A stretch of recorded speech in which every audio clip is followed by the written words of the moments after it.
Today on the DNVR Rockies pod, we're playing a little chess. We're not looking at 2025. We're going ahead and looking at 2026. What does the Rockies lineup look like by then? Are they going to be able to be competitive as they say they are? What moves would they have to make? We're going to break all of that down, plus a little bit of breaking news to start the show. That's all coming up next here on the DNVR Rockies podcast.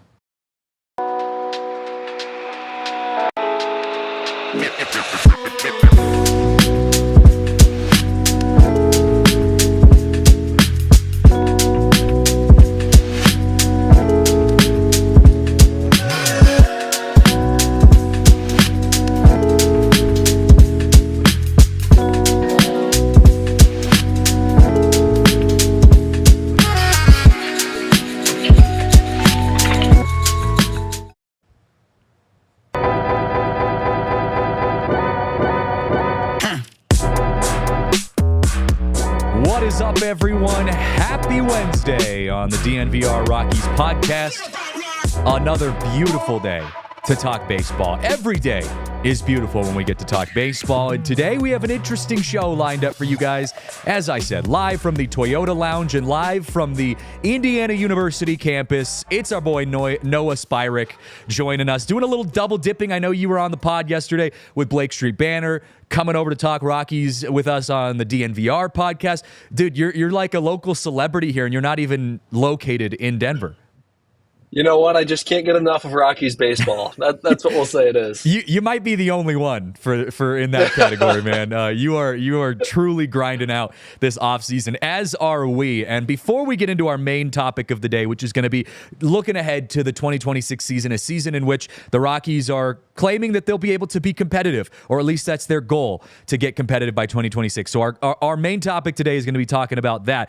But we got to circle back for a moment and at least acknowledge the breaking news that just popped up here for Rockies fans and the Rockies organization.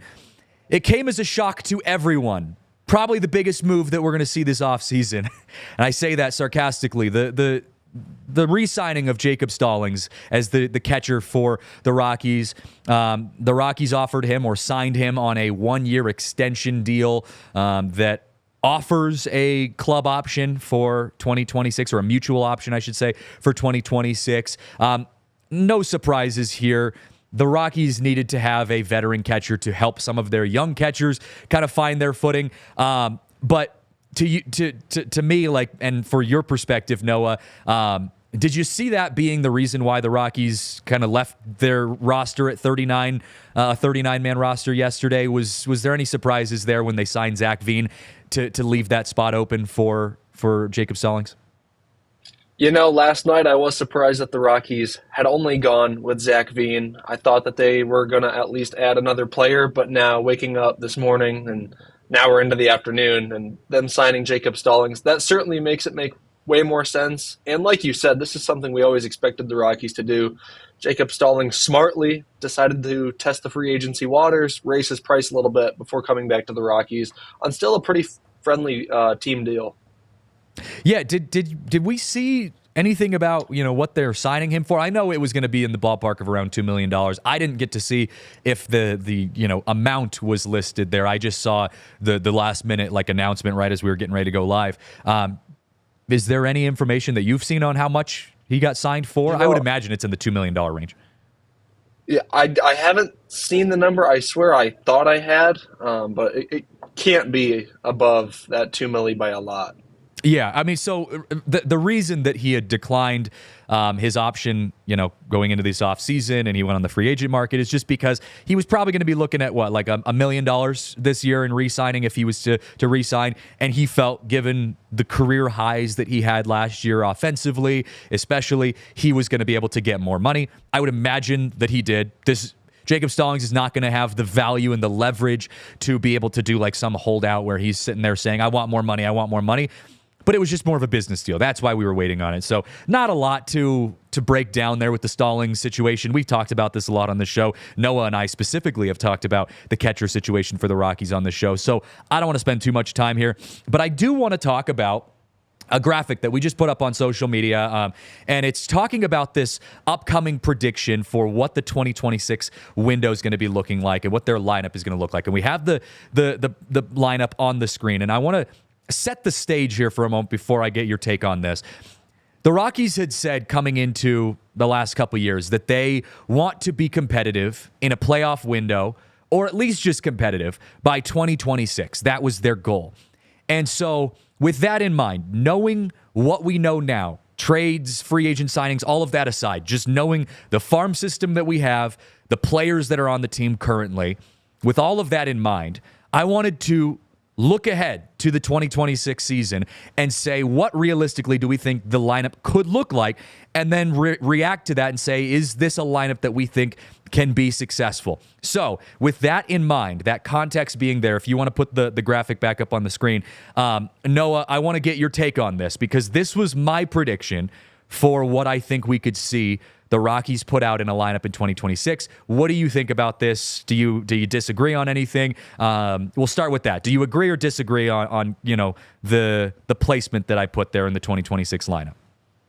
I love it. I think this is an extremely optimistic view of what the Rockies think they have in all their young players. And if the Rockies are to contend in 2026, these will be the guys that get the Rockies there. I like that Nolan Jones is back in there in left field. That, to me, points that he puts last season's struggles behind him, comes back this year, and has, we can probably expect somewhere between what he put up in his rookie year and what he did last year. I mean, that rookie year was fantastic. We, of course, hope he can do that and repeat it every year. But I just think that a realistic expectation is you get Nolan Jones with the rocket arm in the outfield, and he can still hit 20 homers per season. I like that Veen is in right field, because to me that tells me that he's able to stay healthy, of course. And, Jordan Beck is interesting. We don't know really what we have. I wouldn't say he's been, hasn't been atrocious with the big league team, but he hasn't really made a big-time impact yet. And so, there's a chance that him and Veen battle it out this year, and that will be a very telltale sign going into 2026. But other than that, I love where you went with this, especially having Goodman at DH, which is something that I'm sure a lot of people will have discourse about. Yeah, well, and I'll break down the Goodman situation in a second, because I think that's the biggest variable on this entire graphic. But I think to answer your point about Jordan Beck and Zach Veen, having Beck, kind of losing out on that spot to Zach Veen, I think that could be a coin flip. We haven't seen enough of really either of them, especially Zach Veen, obviously, but even Jordan Beck, to get a really good understanding of what he is capable of doing at the big league level. When someone asked that on Twitter, I responded by saying, look, it could go either way. However, if the Rockies want to be competitive by 2026, they're going to need more out of Jordan Beck than what he's given us so far. And there's a lot of hype around Zach Veen. So in a way, the reason I put Veen out there in 2026 instead of Beck is just because I'm kind of riding the Veen hype train right now. That's really all it is. It could go either way.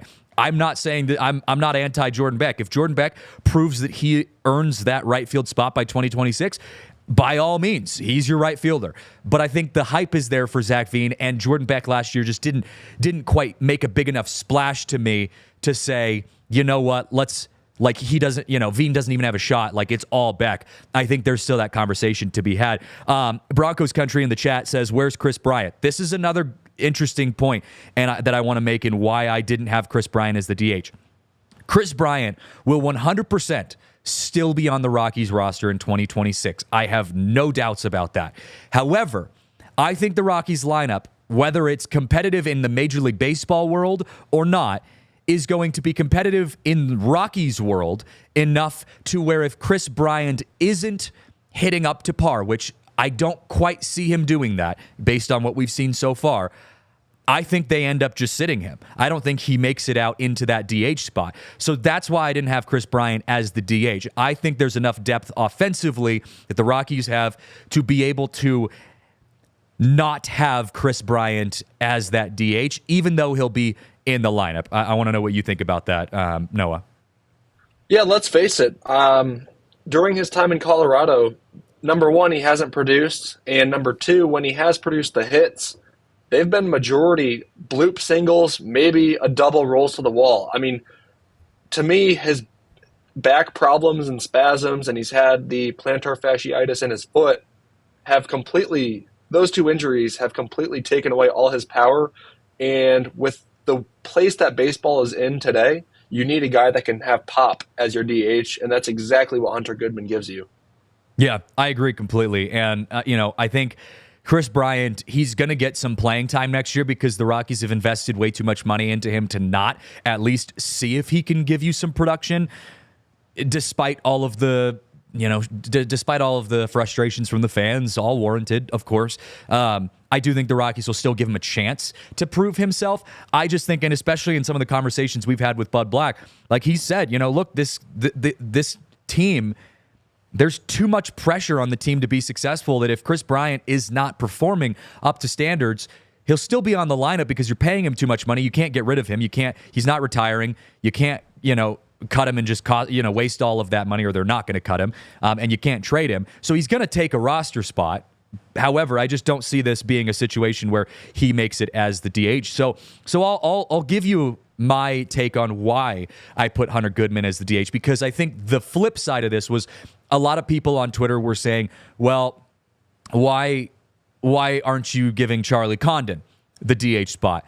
And I would love to give Charlie Condon the DH spot. No offense to Hunter Goodman, but Charlie Condon's your third overall draft pick, or whatever he was last year in the draft. He was your top draft pick last year. He's your number one prospect, technically, from a draft pick standpoint, recently in your farm system right now. So I'd love to give it to Charlie Condon.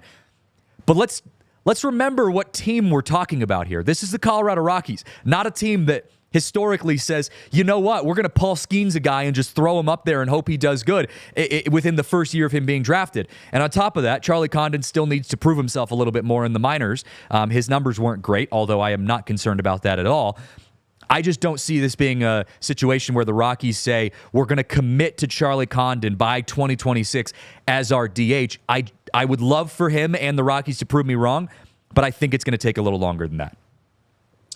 Well, and it's also, you have to find a spot for him where, I don't think you're going to have your top prospect only be a designated hitter. I guess that's a good point. Some teams do that, but if he's going to be up, he's more than likely going to be in the corner outfield spot or at third, maybe first. They'd really have to test him out there. And McMahon has the third base spot locked down. He always plays, I want to say, Gold Glove caliber defense because he's always a finalist. He's just got to get rewarded one of these years. But yeah, I hadn't even thought about Condon when looking at the 2026 graphic that you put together. And that's a great point to bring him up because if they're going to contend, the Rockies, you'd think that year he might come up, at some point later on. But I assume this is just an opening day graphic. So I like where you put it. Yeah, and I think Hunter Goodman, although he has a ton to prove, I am not saying that Hunter Goodman is a three-hole DH yet, but I think from the shades of what we've seen from him this last year, especially at the end of the year, what he can do offensively, and I said this on Twitter as well, he has the ability, I think, to be a DH that kind of parallels like a Jock Peterson-esque type of DH. He's not a huge defensive guy. Yeah, he can play outfield. Yeah, he can catch. He's adequate at those positions, and maybe he'll get better. He's not the most athletic guy that you're going to see out there on the field defensively. So to me, he seems like he fits the mold as a designated hitter more than Charlie Condon would. And I love that you bring up the point of Charlie Condon being too valuable to just leave at a DH spot. If Hunter Goodman can solidify himself as a DH, I think there's a world in which you can put Condon somewhere else on the field. Maybe Condon ends up taking that right field spot instead of Veen. Maybe Condon even fills in for Ryan McMahon. That was one of the other conversations I was having on Twitter was, is Ryan McMahon not washed, but is he getting to the downhill slope of his career, given the kind of drop-off that we saw offensively last year? I leave Ryan McMahon at third base in 2026 because he has proven that his glove is not going anywhere. I don't see that drop-off coming anywhere soon. And I think his glove is so valuable to the Rockies that even if his bat isn't quite what we hope it would be, he still gets that roster spot. That's why I moved him down to the 7 hole in the lineup, because I think, maybe we see a little bit of a drop off from the offensive side for Ryan McMahon, but his glove is still enough to keep you in there. But I could see maybe a world. God, this would be huge, and good or bad, it'd be a shocker. But a world where Charlie Condon plays third base instead of Ryan McMahon. Like there are some of those scenarios you can throw out there. But I just think, given the way the Rockies progress as a team and how quickly they commit to guys, I just don't see it happening that quickly with Condon. Do you think Condon gets some reps, though, by 2026? Do you think he starts getting some scattered playing time? I really hope so. I mean, if this Rockies team's going to win, he's going to be a big part of doing it. The most polished collegiate hitter ever. And I just wanted to touch on the McMahon comments just really quick. For the people that say, he might be reaching the downward part of his career. He's going to turn 30 in less than a month in December.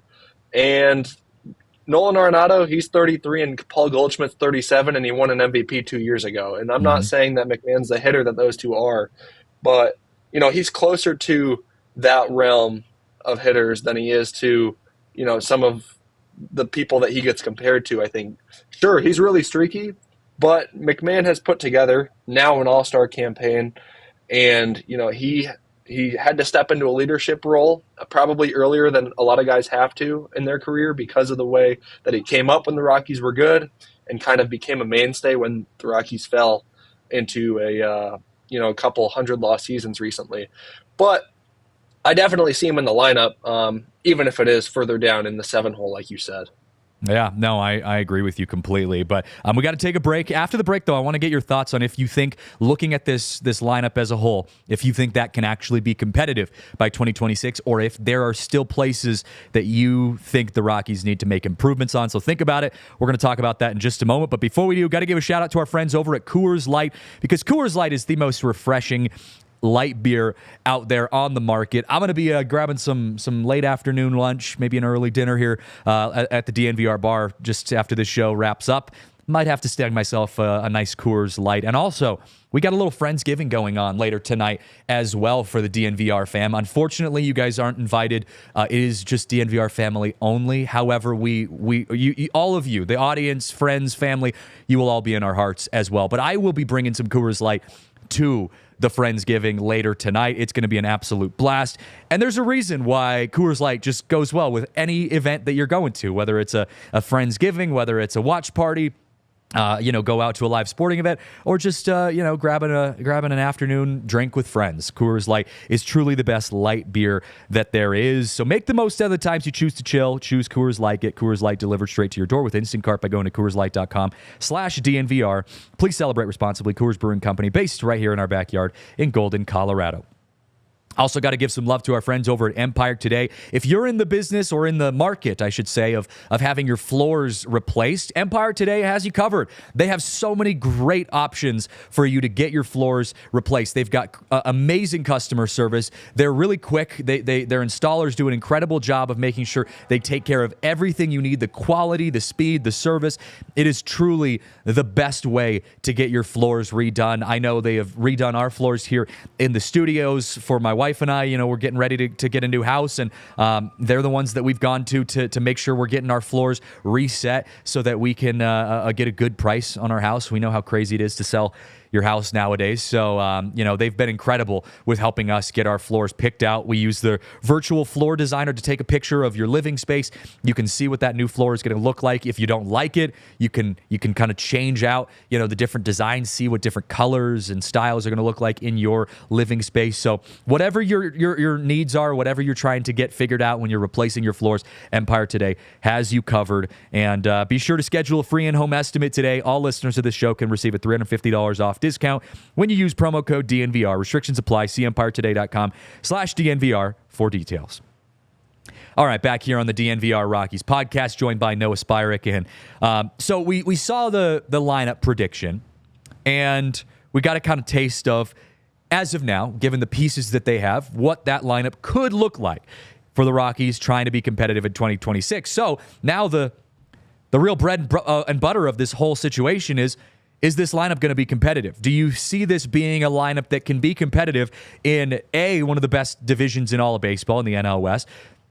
And also, with the emergence of some super teams coming into the baseball world for the first time, Dodgers, Yankees, Red Sox even trying to get back to that mark. Do you think that they can be competitive with this? And if not, are there specific holes that you think need to be addressed to get competitive by then?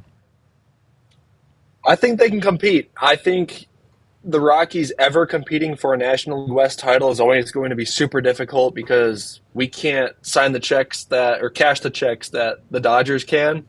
But in the way that the Padres always build their teams, they're always going to have a lot of money involved. But looking around the National League, I think that this roster will be at least middle of the pack to, have a chance to push into the wild card conversation. I mean, just last year when the Diamondbacks ended up going on to the World Series, they made the postseason with, I believe, 84 or 86 wins. That doesn't take being that far above 500 to do that. And so I think looking at this team, it assumes, number one, that Drew Romo has taken a step forward and that Michael Toglia has really put it all together.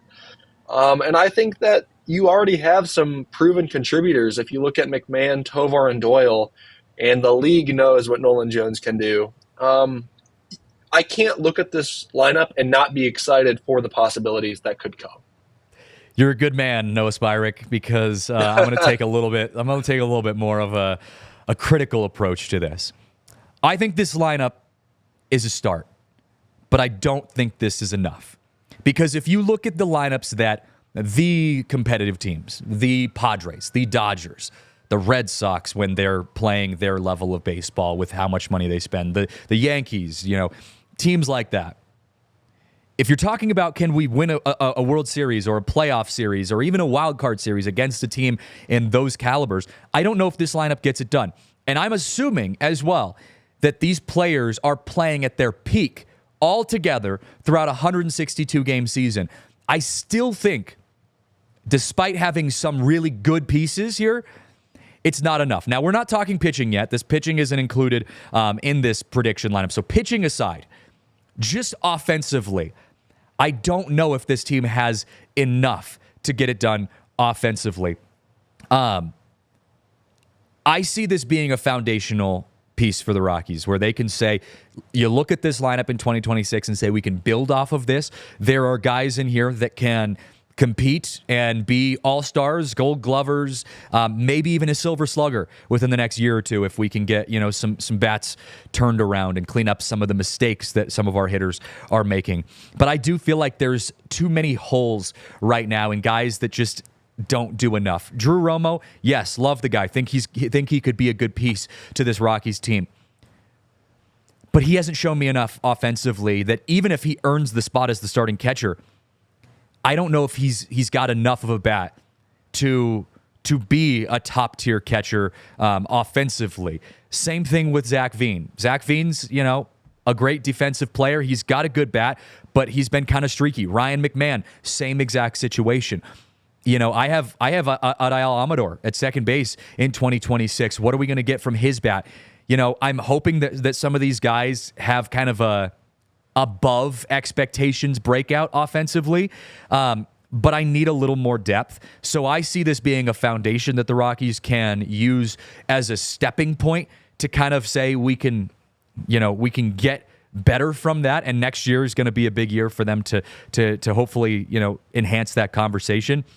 But entering into 2026, I do feel like they're going to need to make some moves next offseason, depending on what we see this next year, to pick up some veteran guys that can help round out this lineup offensively. I'm with you. I think from the perspective of the Rockies have great young pieces, I think they do, and I actually think it's on the pitching side of things, which is kind of backwards from what it's always been. The Rockies have so many young starting pitching prospects right now. Like, it's hard to not be excited about that. And then, honestly, the last month or two of watching the bullpen last year, it made the games worth turning on in a sense, because you got to watch these young guys come out and throw 100 miles an hour and then have disappearing splitters and sliders. So I think, yes, for the Rockies to ultimately compete for a World Series, they are going to have to use free agency to their advantage or get, a lot of surprise performances. I like to think of the 2019 Nationals that won the World Series.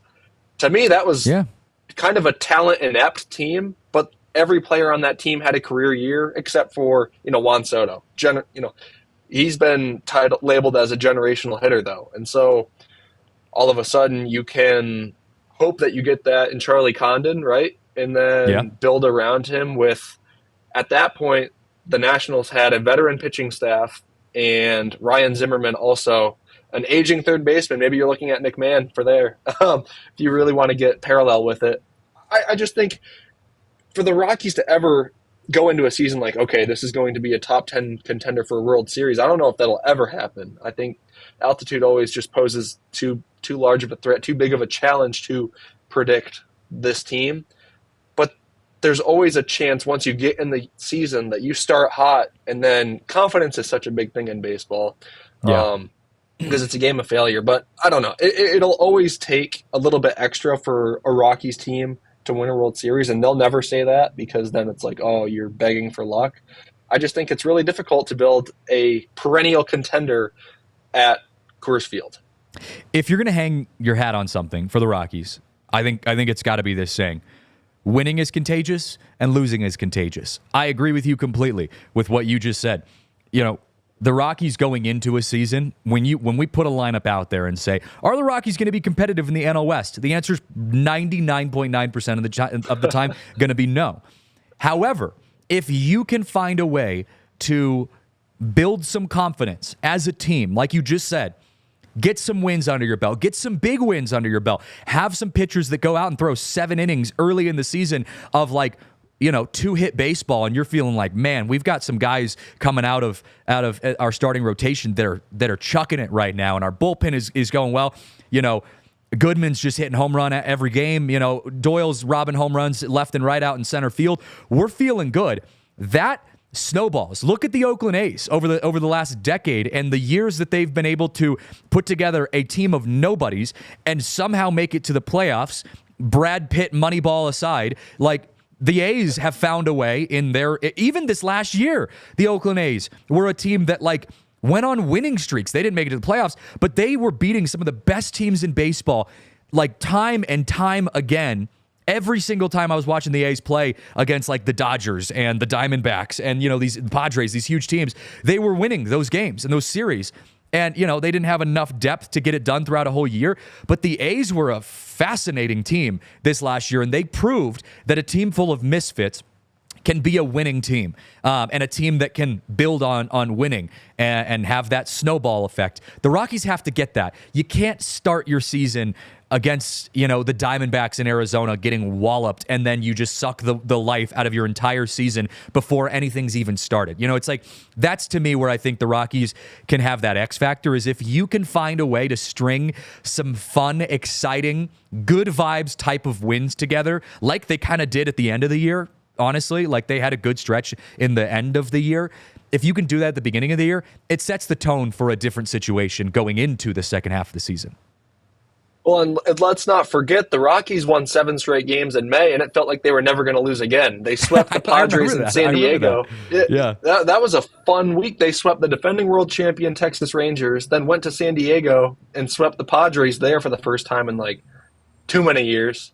But I think changing sports, you just look across town with the Denver Broncos. They went into Arrowhead. They should have won that game with a team that has $85 million in dead cap and a rookie quarterback. And then this past week they come home, absolutely dominate the Falcons. And then in the post game, you kind of heard players say after last week, we know we can beat anyone. And so just something like that, the Broncos have the most dead cap in NFL history, a rookie quarterback, and, not a whole lot of weapons on the outside. Well, if you look at the Rockies and you want to compare the dead cap to the money of Chris Bryant, sure, I'm not going to sue you for making that comparison. It's possible. And to your point, it all starts with laying the groundwork that, we can win here and we're going to. Yeah, that is such a good point. I love that comparison because it really does. And I think we forget, again, crossing over to Broncos Nation, we forget how improbable this season has been. if you look at CU, our other, one of our other good football teams here, like they've got the two best players in college football, best quarterback and best, wide receiver / defensive end in Travis Hunter. So like, yes, it's a positive surprise for Buffs fans that they've been playing as well as well as they've been playing. But the Broncos, I think, is more of a surprise on paper just because the Broncos could have been a flipped record and we would be pissed, but we wouldn't be surprised, right? Like it wouldn't be like a shock. It would just be kind of like, yeah, they got a rookie quarterback, a coach that's trying to figure things out, not a lot of weapons. But instead, that winning has become contagious, and you have a guy in Bo Nix who is playing lights out and playing with confidence. And so everyone around him plays that way. It's why I will rest my hat on Brenton Doyle being the guy that's going to lead the Rockies to success, because he's a guy that goes out every single day, like a Charlie Blackmon when he was in his prime, and like what you're going to get. He is going to put his best foot forward. He is going to work his ass off, and he's going to play good baseball. Like there's no doubt about it. He can be the guy that leads the Rockies to the glory land if we want to get there. And by the glory land, I mean the playoffs. Like we're not going as far as the World Series yet, but like if the Rockies make it to a playoff, even a wild card by 2026, I am on top of the world. Like that is the greatest thing in the world. Oh yeah, and imagine they do it with Bud Black as their manager still. I would love that for Bud, man. Like I know people have their issues with Bud, and some of it can be warranted for some people, but I would love nothing more than to give Bud Black a chance to go back to the playoffs again. Yeah, I'd be here for it, and then he's riding off into the sunset. Once you get in, you've got a chance to beat anyone, and I think that's the biggest thing that the Rockies have to accomplish. Yeah. Just get there and see what happens. Seeing Ken Rosenthal interrupt the middle of the third inning for an interview with Bud Black would just be awesome. That'd be so good. No, I know you got a dip, so we'll let you go, man. But appreciate you hanging out with us and talking a little Rockies. Yes, sir. Thanks for having me on, and I'm sure we'll be doing this again shortly. No, never. This is our last time ever having you on the show. Good stuff, man. We'll see you next time. All right, Noah Spirek on the pod with us today. Got to take a break, but after the break, though, I want to talk a little bit about some news that came up over the course of the last 24 hours about Major League Baseball and how fans are going to be able to watch their favorite teams in the year 2028, some of the changes that might be coming to Major League Baseball and the streaming / TV world. We're going to break that down here in just a moment. But before we do, got to give a shout out to our friends over at Game Time. There has never been a better time to be a fan than right now with Game Time. And even if you're not talking sports here, let's go beyond sports, right? Like we're obviously a sports podcast, but even if you want to go to theater, concerts, live events, whatever it is, Game Time is diverse in so many different events that they have tickets to. You can really get good tickets for anything you want to go to, whether you're into the music scene, the live concerts, sports, whatever it is. Game Time has you covered. They have this feature called Game Time Picks, which filters out all the fluff to show you only the incredible deals on the best seats that you want and for the prices that you want. Let's be real. It's expensive to buy tickets out there nowadays, and so with Game Time, things get cheaper as you get closer to games. So if you want to go to an Avs game, wait just a few minutes till puck drop. You get on the Game Time app and you can get super cheap tickets. It is really an incredible app, incredible company. They do incredible work with their tickets. So take the guesswork out of buying tickets with Game Time. Download the Game Time app, create an account, use code DNVR for $20 off your first purchase. Terms and conditions apply. Again, create an account and redeem code DNVR for $20 off. Download Game Time today. What time is it? It's game time. All right, we can't go any further without giving some love to our friends over at Toyota. Toyota is the official vehicle of DNVR. It's the official vehicle of my household and also almost the entire office here at DNVR. It's a parking lot full of Toyotas out there, and there's a reason for that. Toyota is truly an incredible vehicle. They make so many different options that you have, whatever you're into, whether you're into more of the sporty type of Camrys. Their new Camry is sick. I always say if I didn't live in Colorado, a place where, I just like having SUVs or bigger cars, I would have a Toyota Camry because it is one of my favorite, mid-size sedan type vehicles. It's really a sweet car. But they also have a lot of options for people who want to fit more into the the type of weather and style that we have here in Colorado. Trucks, SUVs, hybrids, all of that you could find at Toyota. My personal favorite, the RAV4. I'm definitely interested in getting a RAV4 when my next vehicle comes around. But there's so many different choices, so many things to choose from whenever you go to Toyota. So Toyota, you got to check them out if you're in the market for a new vehicle. You can visit your Front Range Toyota stores at a location near you. AutoNation Toyota, Arapahoe and Centennial, Corwin Toyota in Boulder, Groove Toyota in Littleton, Mountain States Toyota in Denver, Stevenson's Toyota East in Aurora, and Stevenson's Toyota West in Lakewood. Toyota is the official vehicle of DNVR. All right, back here on the DNVR Rockies podcast. Interesting news story that popped up yesterday. Not really Rockies related, although the Rockies had a little connection to this, when they signed this deal with Major League Baseball. Was it a year ago, 2 years ago, whenever it was? But Major League Baseball just announced, or Rob Manfred just announced, that he is working to nationalize local media deals by 2028. So basically, what that means is Major League Baseball is trying to purchase the broadcasting rights to every team across Major League Baseball, all 30 teams, so that it can basically package up the broadcasting rights to all of these teams and offer that in one big package deal, and also control the rights to national broadcast. So if they want to broadcast Sunday Night Baseball, they can sell that to ESPN individually, or they can sell it to Fox, or whatever that looks like. So to break it down before I give you kind of my take on what this means for baseball, because there's a long way until this. It's a lot of things need to happen before this actually becomes a thing. But where it stands right now is, and I think where this kind of came to life was, Diamond Sports had filed for bankruptcy over the last couple of years. And so a lot of teams, were kind of up in the air on what they were going to be, who was going to be broadcasting their games. The Rockies with AT&T Sportsnet went into this situation, just a couple of years ago, and Major League Baseball ended up buying out the rights to Rockies coverage. And so the Rockies broadcast is now produced by Major League Baseball.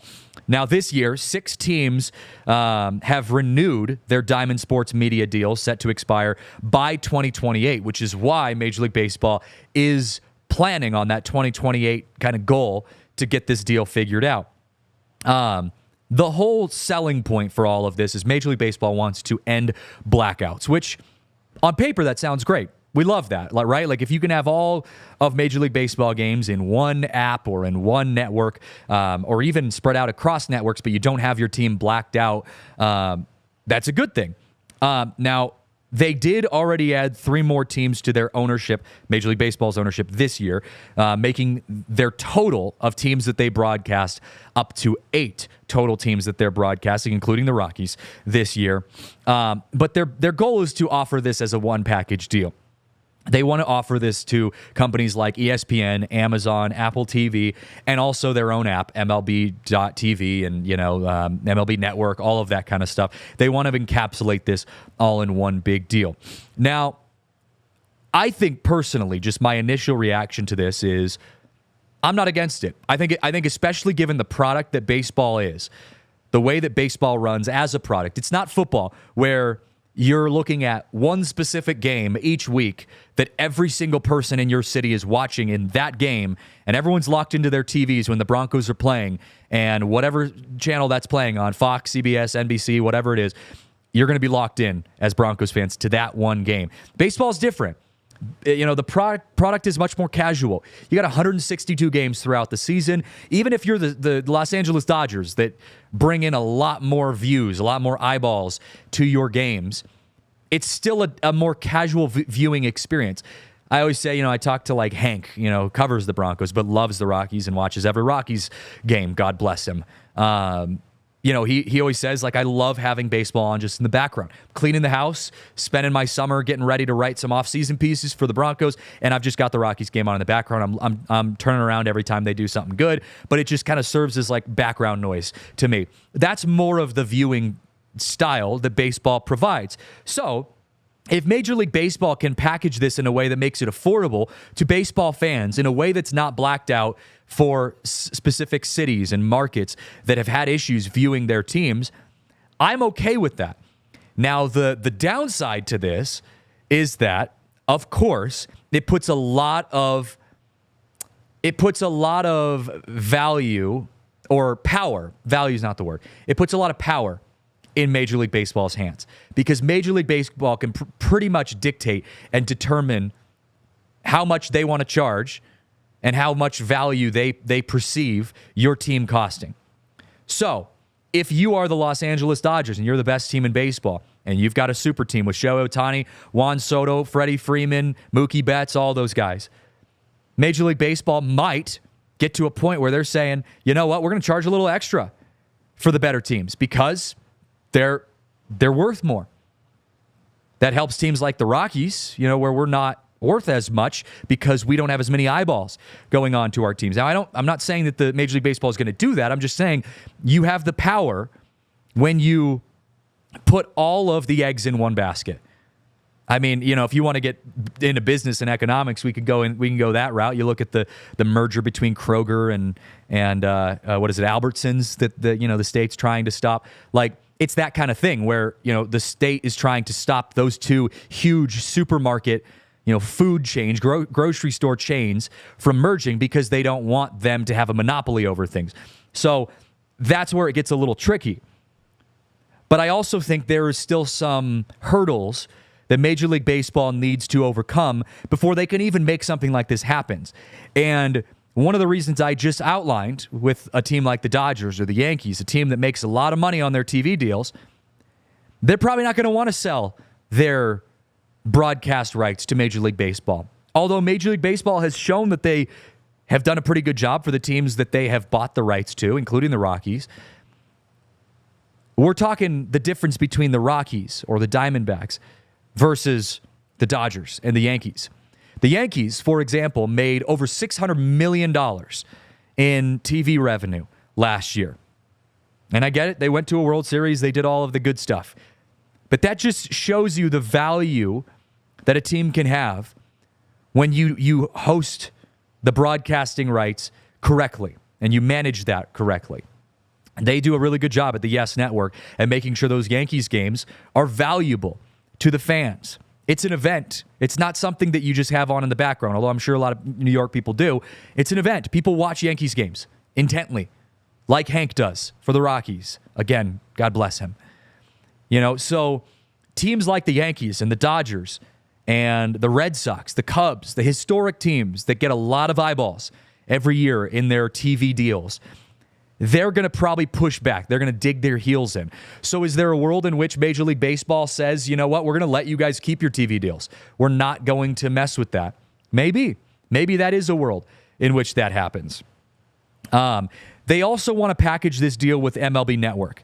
They want to kind of make this a way in which they can provide kind of a studio pregame and postgame all in one place. Think of this as, again, going back to the Broncos or an NFL game, pregame and postgame for NFL games or college football on Saturdays, right? Yes, local news sometimes will do their own pregame and postgame, but the national networks have access to do the pregame and postgame for Broncos. So when you have a Broncos game that's playing on, I don't know, what channel the Broncos play on? Yeah, is it Fox? CBS? CBS? CBS Network HQ, their sports headquarters, does a Broncos pregame and a Broncos postgame from their studio, wherever CBS studios are. So Major League Baseball wants to have it to where MLB Network can do and have a set studio Rockies pregame and postgame that they manage, which they do for AT&T Sportsnet here. And so they want to have that kind of organized through the MLB Network. So that's kind of what they're fighting for. Now, there are some other hurdles that they have to approach this in the next couple of years to be able to get that to become a thing. ESPN has an opt-out clause, which is up next season. I don't want to get into the legality of that. They just have to navigate that opt-out clause. They also need to negotiate. They would need to negotiate a new collective bargaining agreement following the 2026 season. Collective bargaining agreements, as we saw with the NBA, are very lucrative and very, very expensive. So even though it's baseball, a product that you would assume doesn't make as much as the NBA or definitely not the NFL, if you look at the revenue that baseball has given over the last few years, Baseball outlasts the NBA in revenue, which is shocking to some people, especially the anti-baseball people, the baseball is boring people out there. They hate hearing that. Baseball makes more money right now, or at least recently, than the NBA does when it comes to viewership and just, butts in seats type of thing. Now, from a branding deal, all of that kind of stuff, jerseys, jersey sales, that kind of stuff, NBA has that. The NBA has the culture side down. They win in that category. But from a business standpoint, baseball still makes a ton of money. So I wouldn't be shocked if the new collective bargaining agreement is in the billions of dollars when baseball says we're going to go try to sell the rights to our product to other companies. And I would expect other players to want to get involved here. Netflix just showed that they want to get involved in sports streaming, and they sucked at it, by the way, with the whole Mike Tyson Jake Paul fight. Netflix has a huge test coming up on their Christmas Day NFL game. If you mess up this NFL stream on Netflix Christmas Day in front of millions of people, Netflix can pretty much just file for bankruptcy right then and there. Not actually, but they're going to piss off a lot of people if they have the same issues they had with Jake Paul, Mike Tyson come NFL broadcast season in Christmas. So all that to say, though, that there are a lot of variables that need to be moved around before things can fall into line for Major League Baseball, all of their streaming situations. The Rockies are set up right now. They're already one of the teams that are broadcasted through Major League Baseball. But a lot's going to be changing over the next few years in the Major League Baseball broadcasting world. It's going to be good for some teams, going to be bad for some teams. But we'll see how that progresses. AJ in the chat here in the Toyota chat says, yeah, Netflix sports streaming going well so far. I'm hinting some sarcasm there from AJ because the sports streaming that I've seen from Netflix has been atrocious. So they better figure it out before Christmas comes around. And God forbid they touch some of our other good sports like hockey, baseball, all of those, basketball, all those other good sports. See if you can figure out football first before you jump into those. But got to take a break. After the break, though, I want to talk a little bit about some Hall of Fame conversation that we've been bouncing around, and also talk a little payroll. Not payroll specific for the Rockies, but looking back on how much they've spent in contrast to other teams, and if they can piggyback into being competitive by 2026 based on the payroll that they have. We're going to break that down here in just a moment. But before we do, got to give some love to our friends over at Raising Cane's, because Raising Cane's does the most evil thing to me this time of day, where they make me hungry. Because I got to go out here and talk about one of my favorite places to go get lunch, and that is Raising Cane's. And then I have to go do meetings after this and do breakdowns and do all of these other things that are part of my job. And I don't get to go run down the street and get Raising Cane's like I want to. But if, my problems aside, hopefully you're in a position, wherever you're watching this from, where you have the opportunity to go make the most out of your lunch, your dinner, whatever you're craving, and go pick up some Raising Cane's. They have the best chicken fingered. It's all chicken fingers. They're all hand battered. Their Cane's sauce is incredible. Even their coleslaw, which I'm not a big coleslaw guy, but their coleslaw is really freaking good. Raising Cane's is raising the bar when it comes to good hand battered chicken fingers. There's so many places you can go to get food in this realm, but none of it is Raising Cane's. Let's be real. None of it is on the level that Raising Cane's is. So go get some Raising Cane's, and if you can't go drive out somewhere, you can even turbocharge your chicken fingers and get them even faster by ordering online, which is just the greatest thing in today's modern world. You can order online at raisingcanes.com or through their mobile app. Raising Cane's, chicken fingers, one love. Well, we're also got to give some love to our friends over at Premier Members Credit Union, because if you're like me, you're trying to get on top of your money right now. It's almost a new year. The holidays are upon us. It's a time where a lot of us spend more money than we'd be comfortable with.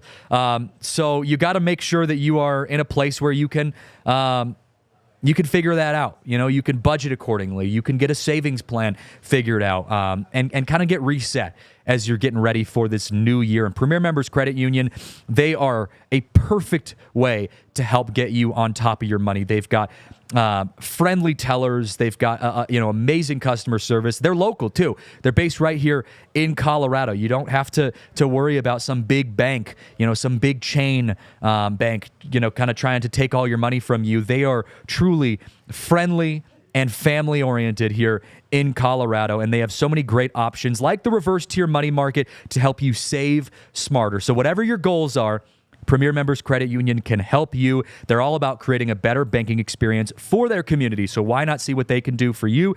Check out becomepremier.com to learn more. All right, back here wrapping up the DNVR Rockies podcast. Got to talk a little bit about our Hall of Fame situation here because I previewed it for a moment when the ballot was announced and we found out that Troy Tulowitzki and Carlos Gonzalez were announced as newcomers on the ballot for this upcoming Hall of Fame draft class. And I put out a tweet in a thread, what am I trying to say? I put out a thread on Twitter, on X. That's what I'm trying to say. Because when I explained that to my mom, she was like, you put out a thread? Like, that's different. Like, no, not on threads. I put out a thread on Twitter breaking down specifically Troy Tulowitzki's chance to get into the Hall of Fame. And I want to circle back and say, before I go any further, Troy Tulowitzki, unfortunately, will not be a Hall of Famer. Neither will Carlos Gonzalez. Troy Tulowitzki will go down as a guy who was, plagued by injuries. And it was a career of what ifs, right? Where, he had a Hall of Fame trajectory and it never panned out given his injuries. However, I want to highlight why I think he's going to stay on the ballot more than just 1 year. Because a lot of people were saying, he won't even make it through the first, initial 5% voting threshold. I disagree. I think that the voters, the baseball minds who vote in the Hall of Fame, know a little bit better because of some of the stats that he has to offer. And I want to start by, and you can go through my Twitter thread. It breaks down a lot more. But I think the big one that I want to point out where I think he will have a little more longevity in the Hall of Fame voting than Carlos Gonzalez will is because if you compare him to other Hall of Famers at the shortstop position, even with his limited playing time, he still outperforms many other Hall of Famers in his stats. If you look at his wins above replacement on Baseball Reference, his B-WAR, it's higher than average. It's higher than the average Hall of Famer at shortstop. He had a 5.6 B-WAR, which is, like I said, higher than the average Hall of Fame shortstop of 4.9. His defensive WAR of 13.9 is beat only by Nolan Arenado's 15.6, which in reality, Nolan Arenado is probably going to be the first Rocky or the next Rocky to have a chance to get into the Hall of Fame. We're going to talk about him in just a moment. Tulo's WAR of 40.7 during his 7 best seasons before his injuries happened was also almost the norm of Hall of Fame shortstops at 43.2. Now, I was asked on Twitter I don't remember who asked this, but people were asking me, okay, well, his games played, that was kind of his biggest issue. Like, he didn't play enough games because of his injuries. And yes, that's going to be what keeps him from getting into the Hall of Fame. However, there were a couple guys, and I don't have it pulled up in front of me. Again, go on Twitter. You can see what I said there. But there were a couple guys who actually got into the Hall of Fame at shortstop with less games played than Troy Tulowitzki. Now, there were other outstanding circumstances that allowed those guys to get into the Hall of Fame. A lot of it had to do with the fact that this is a long time ago, before the Hall of Fame was more established in today's modern era of baseball. But if we're going based off of just games played, aside from everything else, he has played more games than some other guys. Now, the average Hall of Fame shortstop gets in with about 2,300 games played. He played about 1,300, maybe a little less, I think 1,200, something like that. So yes, that is a huge difference. That is going to be what keeps him from getting into the Hall of Fame. So I just wanted to point that out, though. I do think he will stay in the voting longer than just this year. But we'll see. We'll see. It's good to have a couple former Rockies on the list. But I want to talk about Nolan Arenado, because Nolan Arenado, is kind of the consensus of being the next guy that the Rockies could possibly have getting into the Hall of Fame. Now, he's a long way away from that because he hasn't even retired yet. He was a Gold Glove nominated third baseman this year. Like, the dude has still maybe even a couple more years of good playing time under his belt. So he's a long way out. However, if Nolan Arenado gets into the Hall of Fame, does he go into the Hall of Fame as a Colorado Rocky? And I'm going to go on a limb and say I think he does. That being said, if he goes and, let's say, gets picked up by the Yankees have been a contender as someone who might be interested in fighting for Nolan Arenado this offseason. If he goes and moves over to the Yankees and he goes and wins a World Series, the conversation might be a little different. But if we saw what happened with Nolan Arenado this past year when Charlie Blackmon was retiring, and he came back, he snuck into the press conference room along with all the other Rockies. He had a huge smile on his face. He was saying hi to some of the Rockies, staff, not even just the players, the staff. He was giddy when he talked to us. He was super personable. He talked to us for 30 minutes in the clubhouse, Rockies media. I think Nolan Arenado has settled his grievances with the Rockies. I think he's recognized that his fame, his claim to fame, his rise to success, his famous photo of him with the blood on his eyebrow and his playoff appearance and all of the success that he had in his career was here in Colorado. Yeah, he's been a good third baseman at St. Louis, but he's not done anything memorable. He's not gone to a playoff. He hasn't made more of a name for himself in St. Louis than he has in Colorado. I think if Nolan Arenado retires and goes into the Hall of Fame, he does it as a Rocky. Now, when he retires, does he claim the Rockies as his team in his retirement? That's a different situation. I don't know. Depends on what he does at the end of his year, of his career. But I do think there's enough history, enough legacy, enough memories for Nolan Arenado to go into the Hall of Fame with the Colorado Rockies and not with the St. Louis Cardinals. So, he's going to try to get on a team that probably can, win a championship within the next year or two, and maybe he'll be a part of that, and maybe he changes his tone. Maybe he goes full Peyton Manning, / Indianapolis, where he starts his career one place and then, finishes his career somewhere else and kind of claims Denver, in Peyton Manning's case, as his home.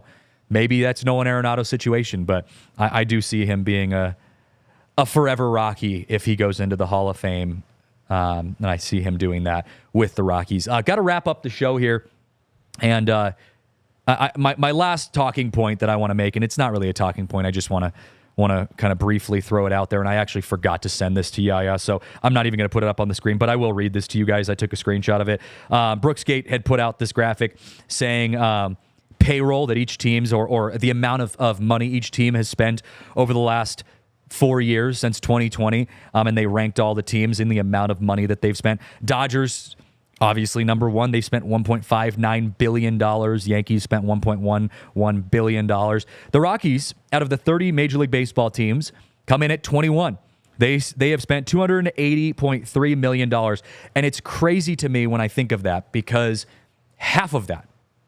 over half of that, is Chris Bryant. And I don't want to beat a dead horse because we've gone rounds on this show about, what Chris Bryant is to the Rockies and the weight that he's carried and, all of that kind of stuff. My thoughts on that situation.